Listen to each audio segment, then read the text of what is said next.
4 hari adalah waktu yang kubutuhkan untuk mengangkut semen demi menafkahi istriku. Tapi 4 hari itu juga yang ia gunakan untuk membawa pria lain ke kamar kami. Aku pulang dengan kelelahan, dan ia menyambutku dengan pengkhianatan. Saat rumah tangga ini hancur, siapa yang akan jadi gelandangan? Sebelum melanjutkan ceritanya, mari tuliskan di komentar. Dari mana kamu menonton video ini? Semoga yang sudah subscribe channel Hakikat Kisah, kami doakan dimudahkan urusannya, dilancarkan rezekinya, disehatkan badannya, dan dikabulkan semua doanya. Amin. Mari kita mulai ceritanya. Debu jalanan adalah napas Bagas, dan raungan mesin diesel adalah lagu pengantar tidurnya. Sejak lebih dari 10 tahun yang lalu, hidupnya sudah tertambat pada kemudi truk trailer raksasa, kendaraan yang setiap hari menjadi rumah kedua baginya. Pekerjaan Bagas tidak mengenal kata libur atau santai.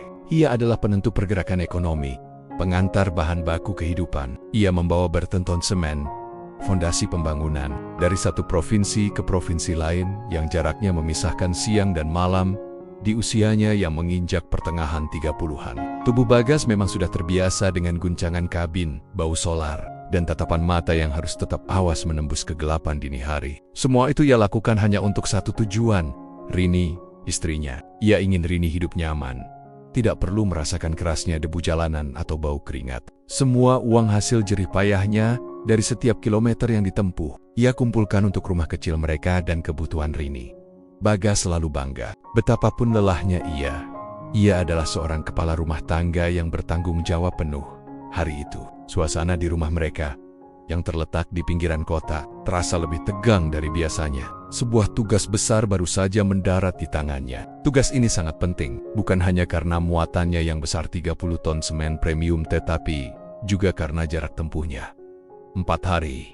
Mas, kau yakin bisa? Tanya Rini sore itu, saat Bagas sedang menyiapkan baju-baju kerjanya. Suara Rini terdengar biasa saja, namun Bagas menangkap nada yang sedikit datar. Tidak sehangat biasanya.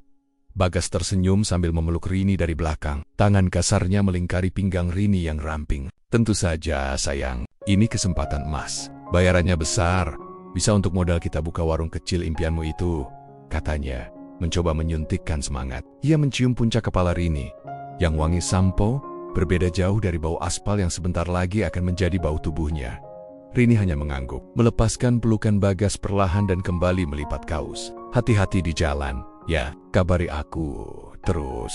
Bagi Bagas, kalimat itu sudah cukup. Kepercayaan istrinya adalah bahan bakar terbaik, melebihi solar di tangki truknya. Ia tahu, pekerjaan ini memang membuatnya sering absen di samping Rini, menciptakan jarak emosional yang tak terhindarkan. Kadang Rini mengeluh, merasa kesepian, merasa suaminya lebih mencintai truk dan jalanan daripada dirinya. Tetapi Bagas selalu menjelaskan bahwa setiap perjalanannya adalah bukti cintanya yang paling nyata. Ia bekerja keras agar Rini tidak perlu bekerja keras setelah makan malam sederhana, yang ia nikmati sepenuh hati, karena tahu ini akan menjadi masakan terakhir Rini yang ia santap selama 4 hari ke depan. Bagas mengecek persiapan terakhir. Truk trailernya, si gagah bermesin besar yang ia panggil si raja jalanan, sudah siap dengan muatan semen yang terbungkus rapi, terikat kuat, siap dibawa melintasi batas provinsi, menembus gunung dan lembah, menghadapi cuaca yang tak menentu. Pukul 10 malam, waktu keberangkatan yang ditetapkan. Bagas mengenakan jaket tebalnya, memegang kunci truk, dan mendekati Rini yang sedang duduk di sofa ruang tamu, pura-pura menonton televisi. Aku berangkat sekarang, sayang, ujar Bagas lembut. Rini berdiri, memberikan ciuman perpisahan yang terasa cepat dan dingin di pipi Bagas.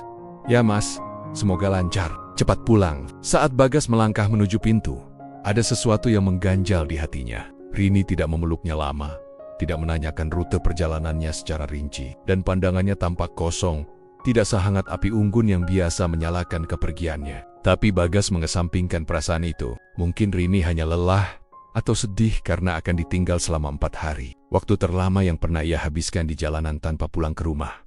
Aku akan telepon setiap kali istirahat. Ya, janji Bagas. Sebelum akhirnya melangkah keluar dan menutup pintu, meninggalkan Rini sendirian di dalam rumah. Di luar, udara malam terasa dingin dan sepi. Bagas menaiki kabin truknya. Ia memanaskan mesin. Suara gemuruh truknya memecah kesunyian malam. Cahaya lampu truk menyapu halaman rumah mereka. Dan untuk sejenak, Bagas menatap ke jendela kamar. Tidak ada Rini yang melambaikan tangan seperti biasanya. Ia menghela napas panjang. memasukkan gigi, dan perlahan menggerakkan raksasa bermuatan semen itu menuju gerbang kota. Perjalanan itu dimulai dengan gairah yang besar. Tugas berat ini memberinya adrenalin. Ia harus memastikan benteng semen itu tiba di tujuan dengan aman dan tepat waktu. Pikirannya dipenuhi oleh kalkulasi bahan bakar, kondisi jalanan yang licin setelah hujan, dan tentu saja wajah Rini. Ia membayangkan senyum Rini saat ia membawa pulang uang hasil kerja kerasnya. Truk Bagas kini melaju kencang di jalan tol antar provinsi. Pemandangan kota yang padat perlahan berganti menjadi hutan dan sawah. Kesendirian di kabin truk adalah hal yang biasa, tapi kali ini terasa lebih menusuk. Untuk mengusir rasa sepi, Bagas menyalakan radio, mendengarkan lagu-lagu dangdut yang membuatnya tetap terjaga. Ia menyetir dengan keyakinan penuh bahwa di belakangnya, di rumah yang ia tinggalkan, ada seorang istri yang menanti dengan setia. Bagas tidak tahu betapa ia telah salah mengartikan kesetiaan. Sementara itu, di rumah yang baru saja ditinggalkan Bagas, Rini tidak langsung tidur. Ia mematikan televisi, memastikan pintu terkunci ganda. Ia berjalan menuju kamar, mengambil ponselnya yang ia sembunyikan di balik bantal. Jari-jarinya bergerak cepat, mengetikkan pesan ke sebuah kontak yang ia beri nama samaran. Pesan itu berbunyi singkat, "Mas sudah pergi. 4 hari." Tak lama balasan pun datang, cepat dan bersemangat. "Bagus. Aku segera ke sana. Siapkan dirimu, sayang." Rini tersenyum tipis, senyum yang penuh rahasia, penuh rencana jahat. Rasa sepi yang tadi ia rasakan seolah lenyap seketika, tergantikan oleh rasa antusiasme dan adrenalin yang jauh lebih kuat daripada yang dirasakan Bagas saat memacu truknya. Pria yang akan datang, Hendra, adalah kebalikannya dari Bagas. Hendra adalah seorang pengusaha yang selalu rapi, wangi, dan pandai merayu. Bagas memberinya stabilitas, tapi Hendra menjanjikannya gairah dan kemewahan sesaat yang selama ini Rini rindukan.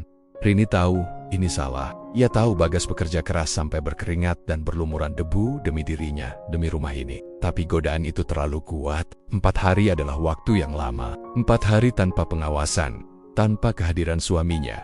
Rini berjalan pelan menuju kamar mandi. Ia mandi berlama-lama, membasuh tubuhnya dengan sabun wangi. Mempersiapkan dirinya bukan untuk tidur nyenyak, tetapi untuk menyambut tamunya. Malam itu, di saat Bagas sudah memasuki jalur pegunungan yang berkelok-kelok, berjuang membawa muatan semen yang sangat berharga, Rini sudah siap untuk memulai hitungan mundur 4 hari yang paling berbahaya dalam hidupnya. Di jalanan, Bagas menghentikan truknya di sebuah warung remang-remang pinggir jalan untuk sekadar menyeduh kopi. Ia mengeluarkan ponselnya, mencoba menghubungi Rini. "Halo sayang, aku baru saja sampai di perbatasan kota. Di sini lumayan sepi, jalanan gelap," kata Bagas. Suaranya dipenuhi kehangatan. Di ujung telepon, Rini menjawab dengan suara yang terdengar mengantuk. "Ja, Mas, baguslah kalau sudah sampai. Aku baru mau tidur. Capek sekali hari ini." "Ya sudah, istirahatlah yang cukup." "Ya, aku juga mau lanjut lagi setelah minum kopi." "Aku cinta kamu, sayang. 4 hari, aku pasti pulang cepat," tutup Bagas. Hatinya kembali damai. Ia tidak tahu bahwa saat ia mengucapkan kata cinta itu, Rini sudah bersiap untuk membuka pintu rumah mereka. Pintu yang seharusnya hanya menjadi tempat masuk bagi cinta mereka kepada pria lain. Pria lain yang akan menempati ranjang mereka selama 4 hari. Di saat suaminya sedang menempuh ribuan kilometer demi uang hasil angkutan semen, Bagas kembali menaiki truknya, memasang sabuk pengaman, dan mulai memacu si raja jalanan, mengantar muatan yang beratnya berkali-kali lipat dari berat dosa yang baru saja dimulai Rini di kamar mereka. Ia bersemangat untuk pulang, tidak menyadari bahwa rumah yang ia rindukan kini telah ternoda. Jalanan adalah altar pengabdian bagi Bagas saat matahari mulai meninggi, menyinari kabin truk yang dipenuhi debu tipis. Bagas baru saja menyelesaikan perjalanan malamnya. Ia memarkir si raja jalanan di sebuah area peristirahatan besar di luar kota tujuan. Muatan semennya aman, terikat rapi, menunggu giliran untuk dibongkar esok pagi. Bagas turun dari truk, meregangkan ototnya yang kaku. Rasa kantuk menyerang hebat. Tetapi begitu ia memikirkan senyum Rini, energi itu seolah terisi kembali. Ia wajib beristirahat agar bisa melanjutkan perjalanan pulang dengan segar di hari keempat nanti. Bagas sempat mencari warung makan yang menyajikan masakan rumahan sederhana. Sambil menunggu pesanan datang, ia mengambil ponselnya. Ini adalah jadwal Bagas untuk memberi kabar, sebuah kebiasaan yang tidak pernah ia lupakan. Ia ingin Rini tahu bahwa ia selalu mengingatnya, betapapun jauhnya jarak memisahkan mereka. "Halo, sayang," sapa Bagas. Suaranya terdengar sedikit serak karena kurang tidur. Rini menjawab teleponnya hampir tanpa jeda. Halo mas, sudah sampai di mana? Kenapa baru telepon? Suara Rini terdengar sedikit cemas, tetapi Bagas mengira itu adalah wujud kerinduan. Baru saja sampai di tempat peristirahatan. Semalam aku kebut, biar tidak terlambat bongkar muatan. Kau bagaimana? Sudah sarapan? Tanya Bagas, mengabaikan rasa lelahnya sendiri. Aku baik-baik saja mas, sudah sarapan. Rumah sepi sekali, aku bosan, cepat pulang. Ya, Bagas tersenyum senang. Tentu, sayang. 4 hari itu cepat berlalu. Kau jangan kemana-mana, istirahat saja di rumah. Nanti malam, aku telepon lagi. Setelah panggilan ditutup, Bagas makan dengan cepat. Setiap suap yang masuk terasa hambar. Ia merindukan masakan Rini, merindukan duduk berdua di meja makan kecil mereka. Setelah selesai, Bagas memutuskan untuk tidur. Ia menutup tirai kabin truknya serapat mungkin, memeluk bantal lusuh yang selalu menemaninya di jalan. Selama Bagas memejamkan mata di dalam kabin truk yang panas, Rini sedang berganti pakaian di rumah mereka. Kebosanan yang ia keluhkan pada Bagas di telepon memang nyata, tetapi itu segera lenyap. Sejak Bagas pergi, rumah itu memang sunyi, terlalu sunyi untuk Rini. Keheningan itu justru membuka celah bagi kegelisahan yang selama ini ia pendam. Bagas adalah suami yang baik, bertanggung jawab, tetapi Bagas terlalu fokus pada beton, pada muatan, pada kilometer. Sehingga Rini merasa perhatian emosionalnya kurang.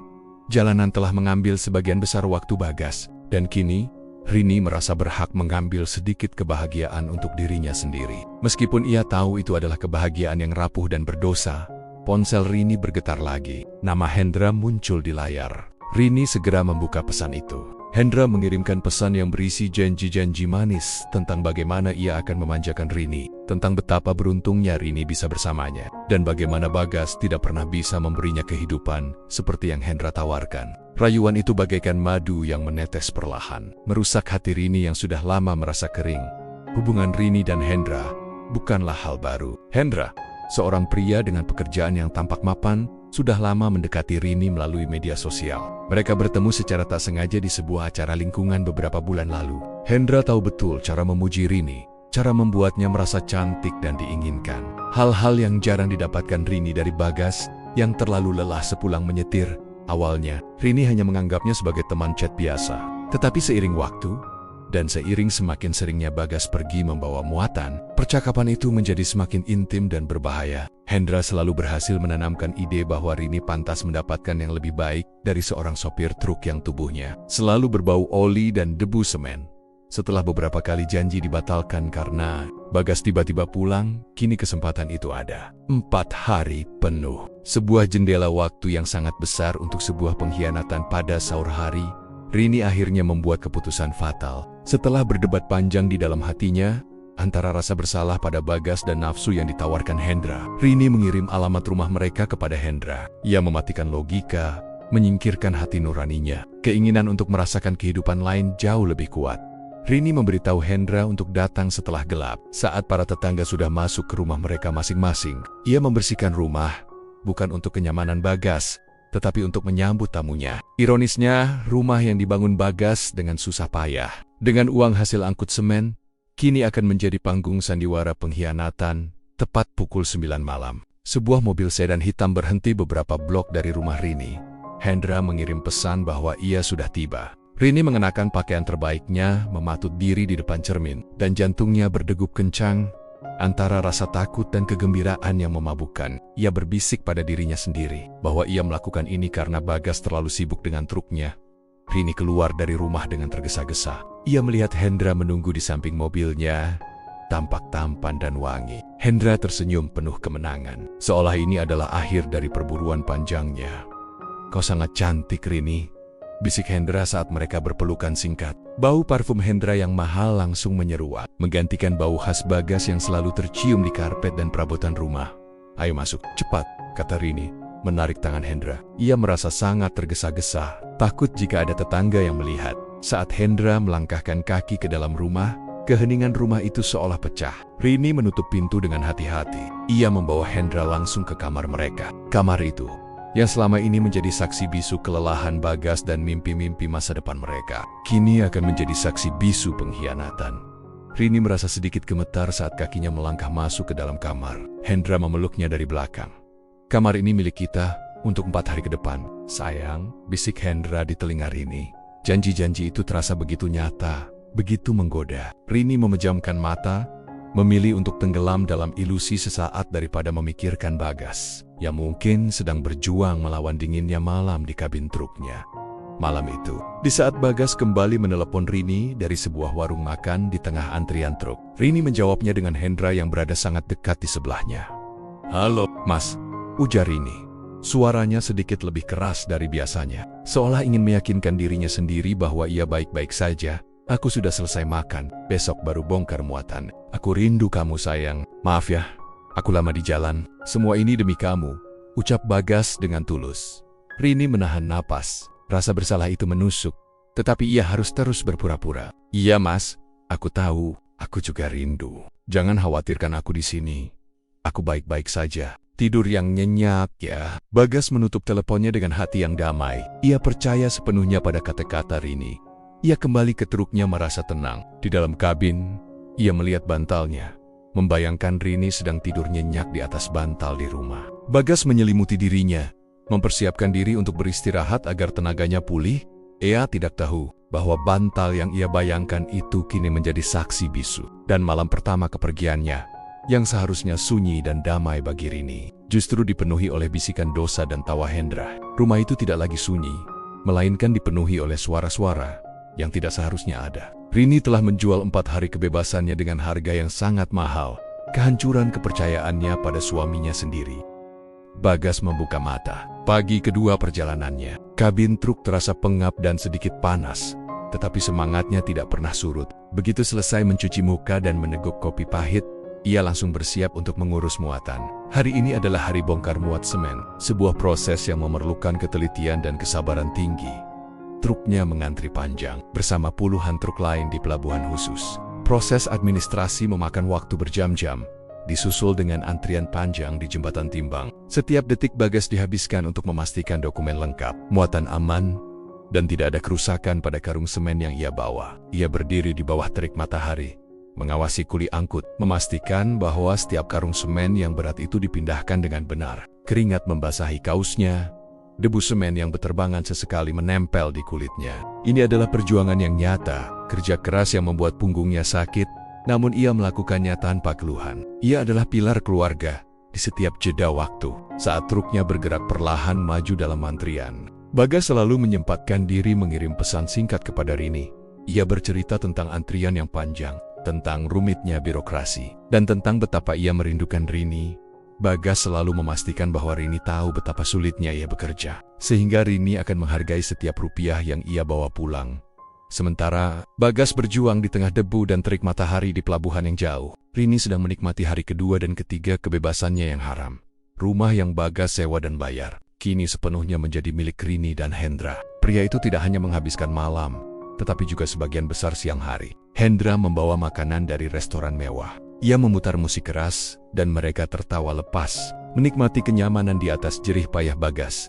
Kamar tidur mereka, ruang yang paling sakral bagi Bagas, kini dipenuhi oleh aroma parfum Hendra dan asap rokok yang tidak pernah diizinkan. Bagas di sana Rini tahu ia sedang melangkah terlalu jauh. Ada saat-saat di mana ia berhenti, melihat sekeliling kamar, dan rasa bersalah itu menyengat. Ia melihat foto pernikahannya dengan Bagas yang terpajang di nakas. Ia melihat koper Bagas yang teronggok di sudut ruangan, seolah menjadi pengingat bahwa pemilik sejati ruangan ini sedang bekerja keras. Namun, setiap kali Hendra mendekat, setiap kali Hendra merayunya dengan janji-janji masa depan yang cerah, rasa bersalah itu tenggelam. Rini merasa dibutakan oleh nafsu dan ilusi.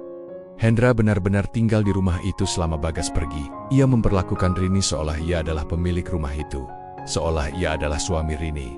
Hal itu membuat Rini mabuk kepayang. Ia mulai membayangkan hidup bersama Hendra, hidup tanpa harus menunggu suaminya pulang dari perjalanan jauh. Hendra menjanjikan pernikahan, janji yang Rini telan bulat-bulat, tanpa menyadari bahwa mata Hendra hanya bersinar ketika ia melihat tubuh Rini, bukan hatinya.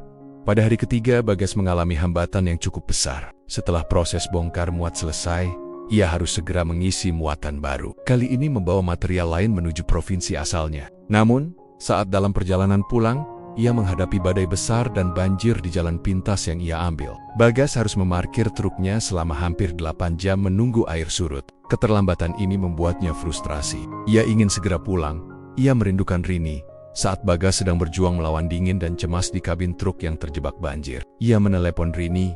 Panggilan itu masuk di sore hari. Ketika Rini dan Hendra sedang bersantai di ruang tamu, Rini menjawab dengan suara yang dibuat-buat khawatir. "Mas, kenapa telepon? Aku terjebak banjir, sayang. Jangan khawatir, truknya aman. Tapi ini membuatku makin lama sampai rumah. Mungkin aku tiba menjelang pagi hari keempat. Kamu baik-baik saja kan?" tanya Bagas.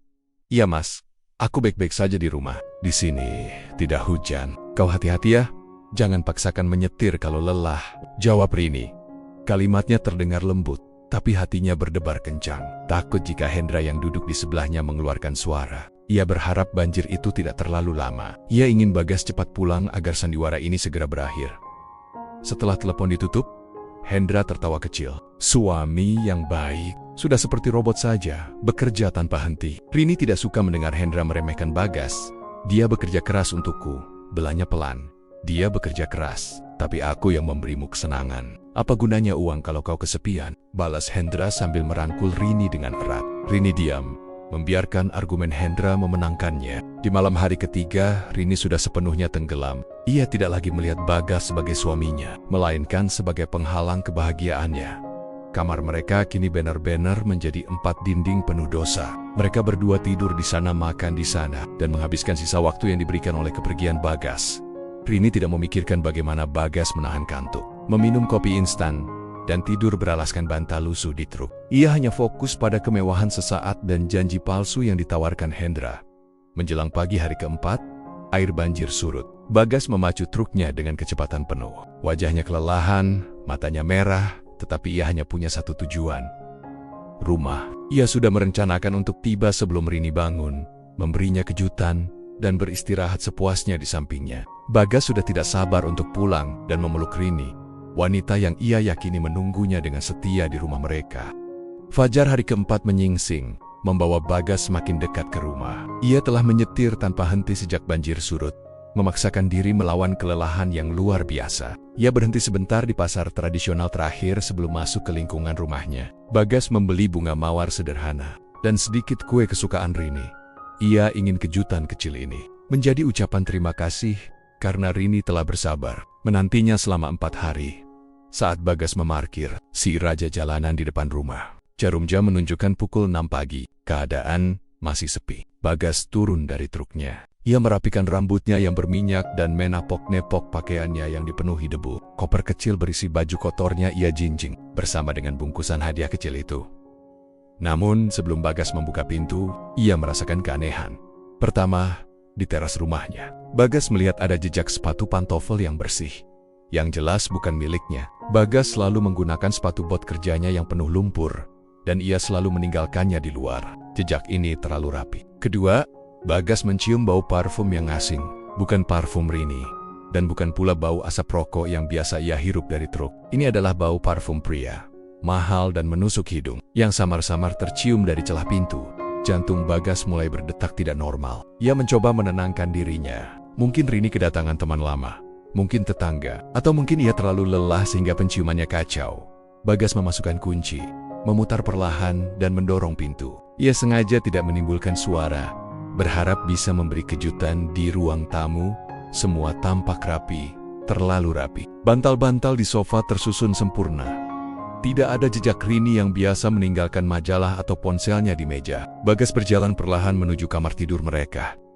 Sementara itu, di dalam kamar, Rini dan Hendra baru saja terbangun. Hendra sudah bersiap untuk pergi. Ia panik saat melihat jam, takut Bagas tiba-tiba pulang. "Aku harus pergi sekarang." "Kau bilang dia datang pagi, bukan sekarang," bisik Hendra sambil tergesa-gesa mengenakan kemejanya. "Pergilah, lewat pintu belakang. Aku akan mengurus ini," balas Rini, juga dengan nada panik. Ia bergegas menyambar pakaian dan spray, berusaha menyembunyikan jejak dalam waktu singkat. Namun, Hendra terlambat. Saat ia mencoba meraih tasnya di dekat pintu kamar, pintu itu didorong perlahan dari luar. Bagas berdiri di ambang pintu. Pemandangan di depannya menghantamnya seperti palu godam. Rini, dengan wajah pucat ketakutan, berdiri di tengah kamar, hanya mengenakan baju tidur yang kusut. Sementara itu, seorang pria asing, wangi dan rapi, berdiri di dekat lemari, setengah berpakaian, kaget bukan kepalang. Bunga mawar yang dipegang Bagas jatuh ke lantai. Kue kesukaan Rini menggelinding dan berhenti di dekat kaki Bagas. Ekspresi Bagas berubah drastis. Dari kelelahan menjadi kemarahan yang membeku Bagas. "Mas!" Rini berteriak, suaranya tercekat ketakutan. Bagas tidak berteriak, suaranya rendah, serak, dipenuhi bahaya yang belum pernah Rini dengar sebelumnya. 4 hari, aku menembus badai, menahan kantuk di jalan, mengangkut semen yang beratnya berkali lipat dari tubuhku.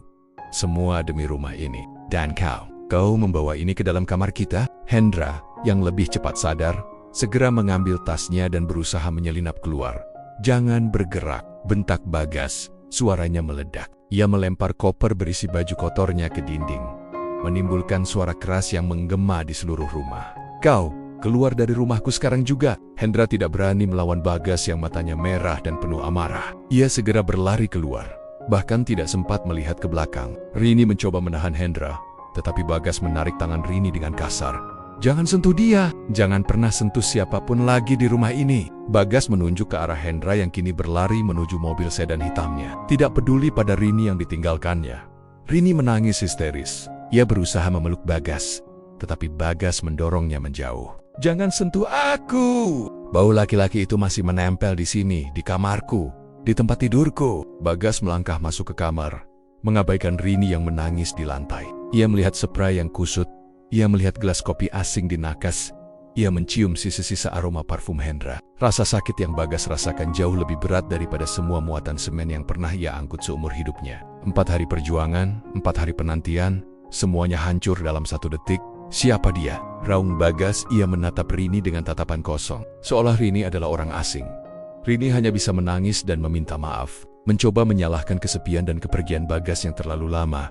Bagas menggelengkan kepala. Air mata lelahnya bercampur dengan air mata pengkhianatan. "Kesip, aku bekerja di tengah debu dan bahaya, agar kau tidak kesepian mencari uang. Aku bekerja demi hidup kita, dan kau memilih melupakan semuanya hanya karena 4 hari. Bagas mengambil semua pakaian kotornya dari koper yang ia lempar tadi. Ia tidak ingin lagi tidur di ranjang itu. Kepulangannya yang seharusnya membahagiakan, kini berubah menjadi bencana yang mematikan. Bagas tidak membutuhkan bukti lagi. Pemandangan Hendra yang berdiri di kamarnya sudah cukup menjelaskan segalanya. Fondasi cintanya telah runtuh, sama seperti semen yang hancur sebelum sempat menjadi bangunan.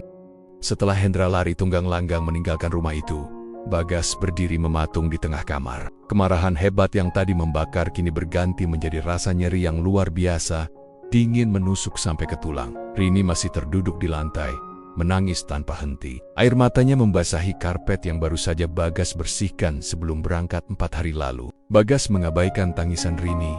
Ia membutuhkan kejelasan, bukan air mata buaya yang penuh kepura-puran. Bagas menarik napas panjang, mencoba menguasai suaranya yang bergetar. Ia menatap Rini yang kini mulai merangkak mendekatinya. "Berhenti di situ," ujar Bagas pelan, tetapi dengan penekanan yang membuat Rini tersentak dan menghentikan gerakannya. "Jelas, siapa dia dan apa yang dia lakukan di sini selama 4 hari aku tidak ada." Rini mengangkat wajahnya yang sembab, matanya bengkak. "Mas, aku minta maaf. Aku kesipit. Kau terlalu sering pergi. Aku merasa sendirian." Bagas tertawa pahit. Tawa itu terdengar kering, menusuk telinga. "Kesep, aku pergi untukmu Rini. Aku membawa muatan semen. Muatan yang membuat punggungku sakit, yang membuatku nyaris celaka di jalan, hanya agar kau tidak usah bekerja dan bisa tinggal di rumah ini dengan nyaman. Semua ini hasil keringatku, hasil debu jalanan yang aku hirup, dan kau bilang kau kesepian?" Rini mencoba meraih tangan Bagas. "Dia hanya datang tadi malam, Mas. Aku tidak serius dengannya, sungguh. Dia hanya teman." Kebohongan itu, bahkan di tengah pengkhianatan, membuat Bagas semakin muak. Ia melangkah mundur, mengambil ponsel Rini yang tergeletak di nakas. Ponsel yang tadi pagi ia lihat sempat disembunyikan Rini. Bagas membuka ponsel itu, dan ia tidak perlu mencari lama. Chatting Rini dengan kontak bernama Hendra langsung terpampang nyata.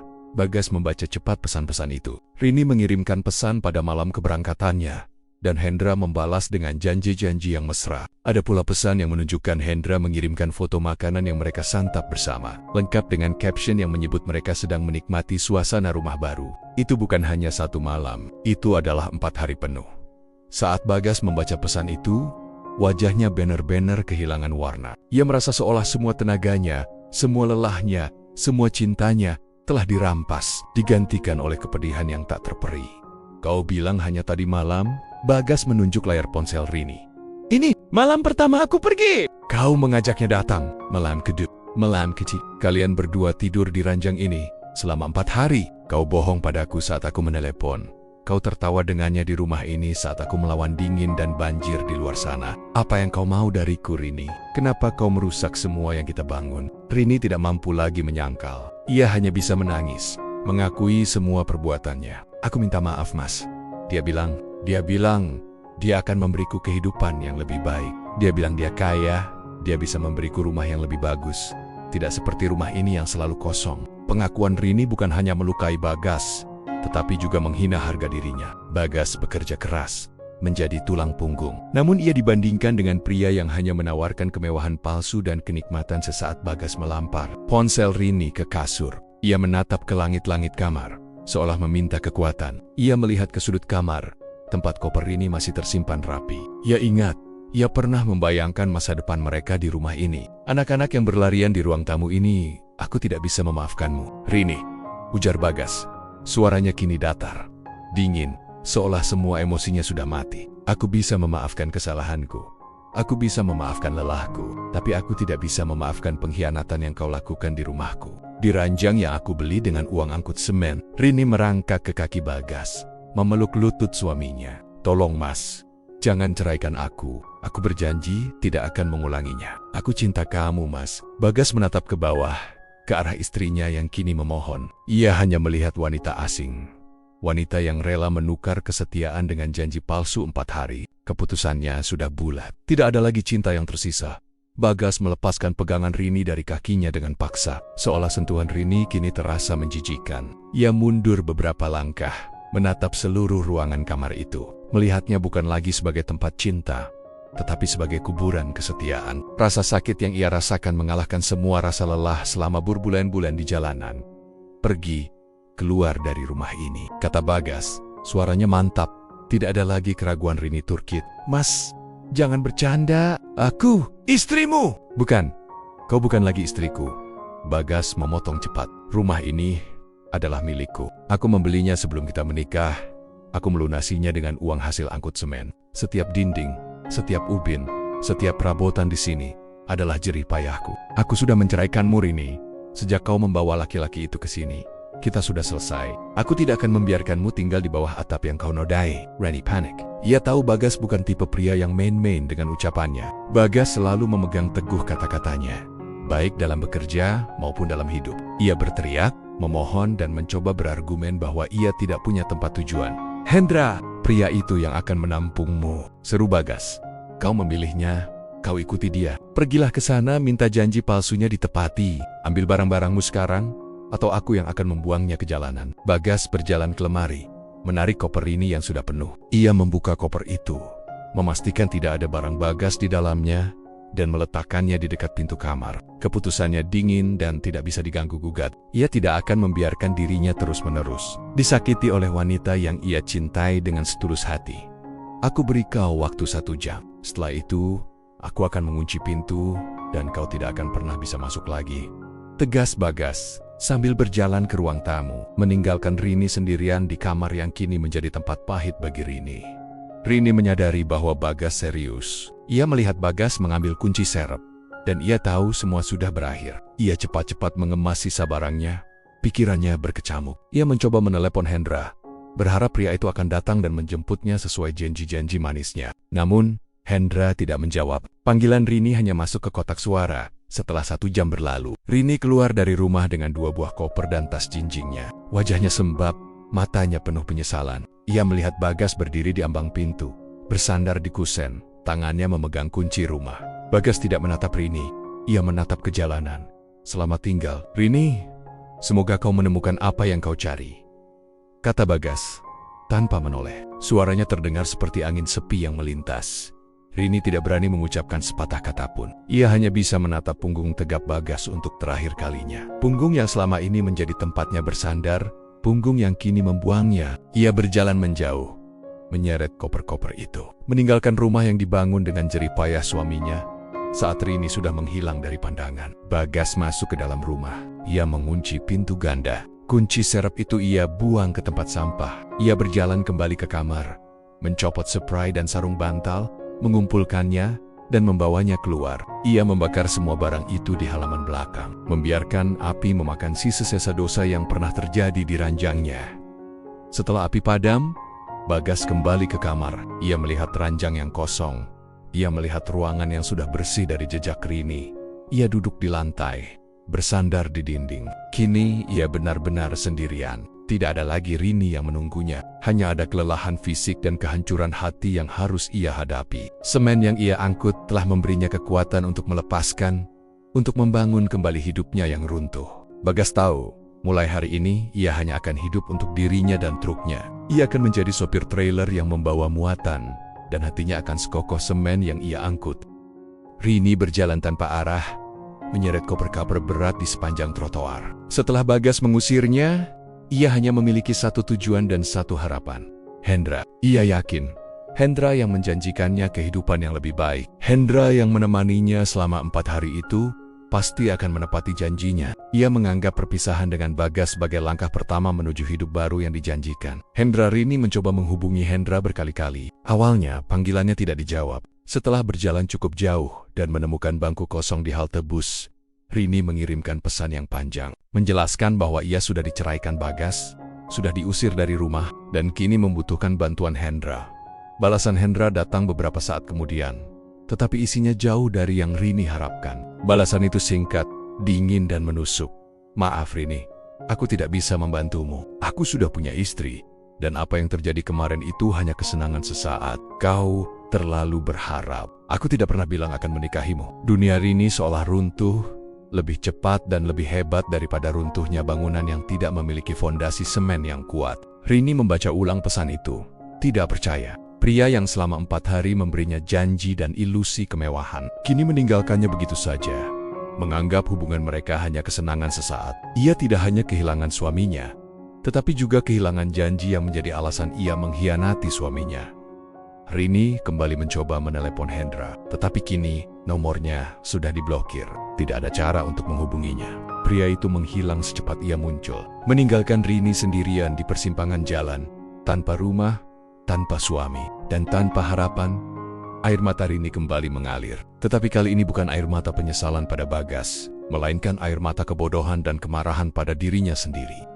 Bagas yang bekerja keras membawa semen jauh lebih berharga daripada Hendra, yang hanya membawa janji kosong dan parfum mahal. Bagas memberinya stabilitas, sementara Hendra hanya memberinya ilusi yang mematikan. Ia harus menghadapi kenyataan keras. Ia tidak memiliki siapa-siapa lagi.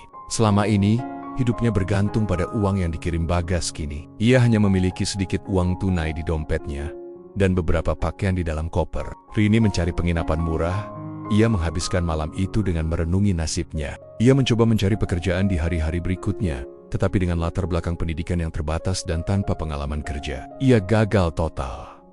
Uang Rini menipis dengan cepat. Ia harus makan, ia harus membayar penginapan, tetapi pemasukan tidak ada.